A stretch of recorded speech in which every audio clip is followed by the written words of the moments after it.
But guys, instead of this move, here white must consider the move f4, trying to launch an attack towards the king side. And let's suppose if black pushed h6, simply queen to f3, okay, developing the queen. And if takes, simply h takes g5.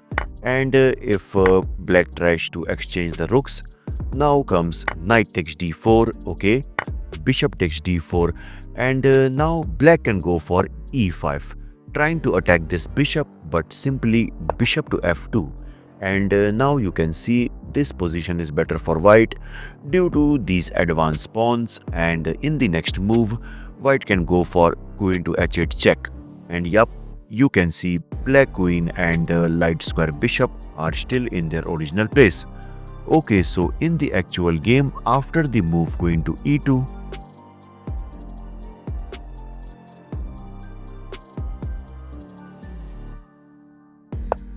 and you can see black is going to push b5 in the next move. Okay, so now Karpov decides to simply castle long side.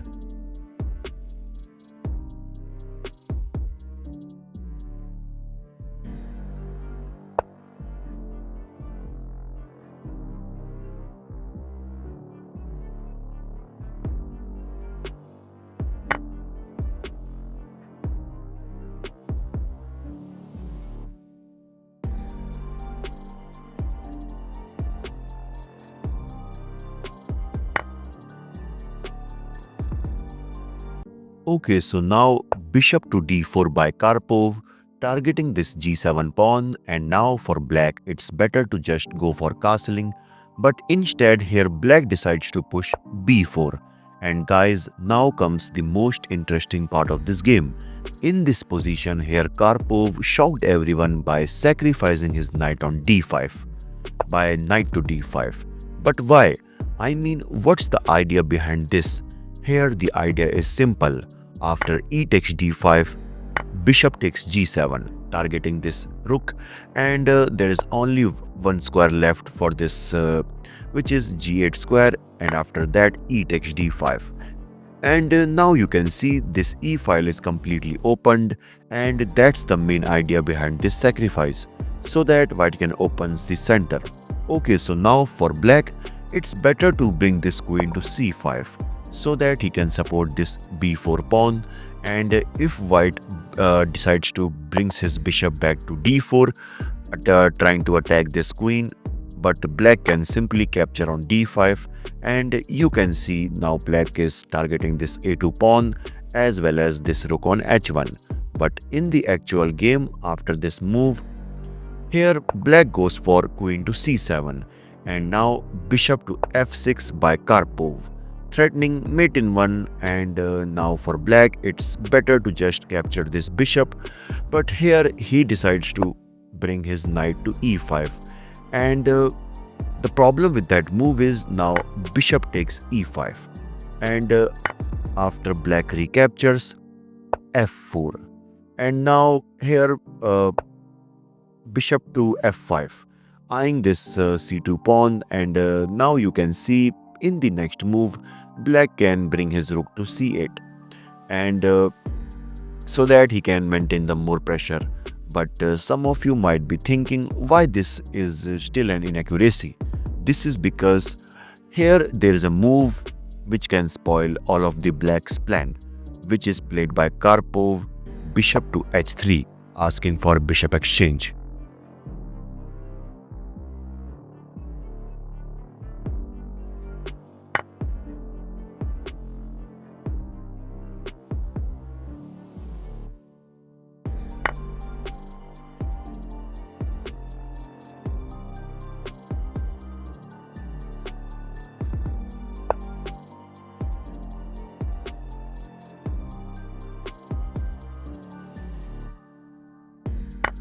And now here black finds the best move, queen to c4, asking for queen exchange. And for white, it's better to just go for to just slide this queen to f2, so that black can't give a check from f4 square. And note one thing, that here white cannot accept this queen exchange, because let's suppose if queen takes c4, rook takes c4, and suddenly you can see this position is now winning for black due to these connected pawns, which is supported by this rook. And let's suppose if white pushed d6 trying to attack this bishop, but simply bishop to d8. Okay, if d7 check, king to e7, and you can see in the next move black is going to bring this rook to e4 so that he can target this e5 pawn, and by this clearly you can see black is winning. But in the actual game, after queen to c4, here Karpov brings his rook to d3, which is a mistake because now black gives a check from f4 square, and after king to b1, rook to c4, preparing for rook to e4 so that he can target this queen. And in this position, most player gets scared, but not Karpov. He simply pushed his pawn to d6.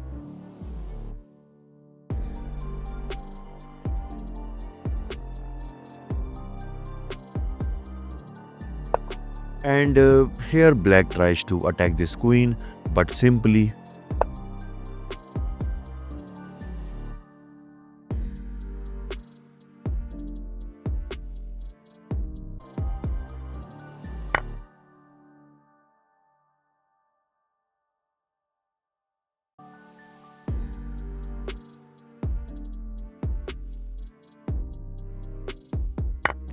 And guys, now I have a question for all of you. What will you play as black? And here most of you will uh, definitely save this bishop to d8, which looks logical at first glance, but guys, that's a mistake, because now white can go for rook to f3, attacking this queen. And let's suppose if this queen goes to d4, e6, and you can see white is now threatening to capture on f7. So let's suppose to avoid this, if black pushed f5, which is the only best move in this position, e7, attacking this bishop. If bishop to b6, rook takes f5, and clearly you can see this position is completely winning for white. So that's why in this position, after this move, which is rook takes e3, here black finds the only move which can save this game, which is to sacrifice this bishop by queen takes h4. But what this move does, basically, let's suppose if white decides to capture on e7, now comes queen to h1 check, and the only move is queen to e1, queen takes e1 check, rook takes e1, rook takes g5, and suddenly you can see white loses all of his advantage, and in the next move, yeah, black will grab this pawn. So that's why in the actual game, after the move queen takes h4, here Karpov simply brings his queen to f3, preparing for queen to c6 check. And for black, it's better to just defend this bishop, but he decides to capture on g5 by queen takes g5, threatening queen to g1 check. And now for white, it's better to give a check from the c6 square and then to capture this bishop on e7. But Karpov missed that and he becomes defensive. He brings his rook back to e1.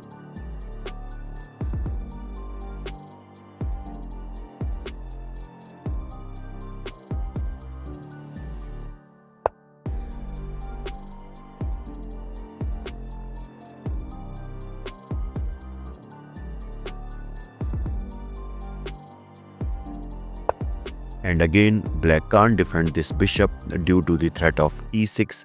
So that's why it's better for black to just try for this queen exchange, but instead he goes for rook to g6. His intentions are simple. He wants to defend this bishop because white cannot push e6 now due to the presence of this rook on g6. And okay, so now it's better for white to just capture this bishop and continue this game, but instead he goes for rook to f1, which is also fine, threatening to capture on f7.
And now here black goes for queen to f3, trying to deflect this rook so that he can mate in one, but Karpov simply avoids this and he goes for this check.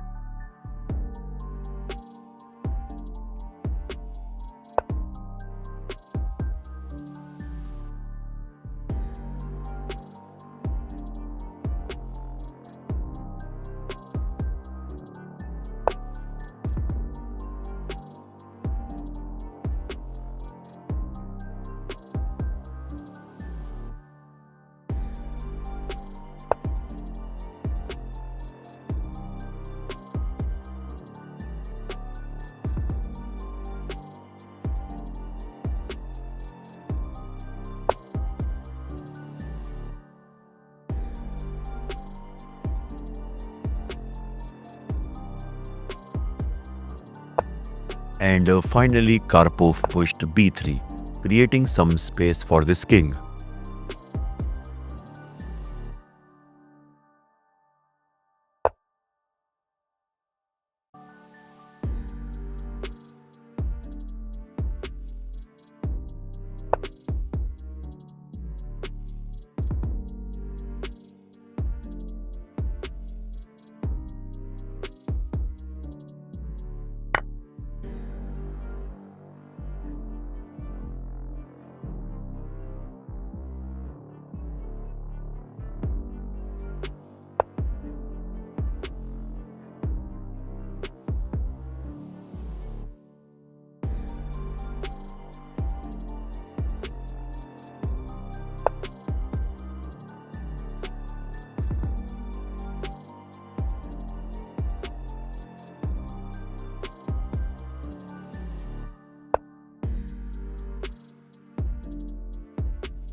And in this position, Dorfman resigned because after king to d6, rook to d8 check, king to e7, queen to c7 check, king to e6, rook to d6 check, king to f5, queen takes g7. And yup, that's all. This is your host Bison signing off. Bye bye.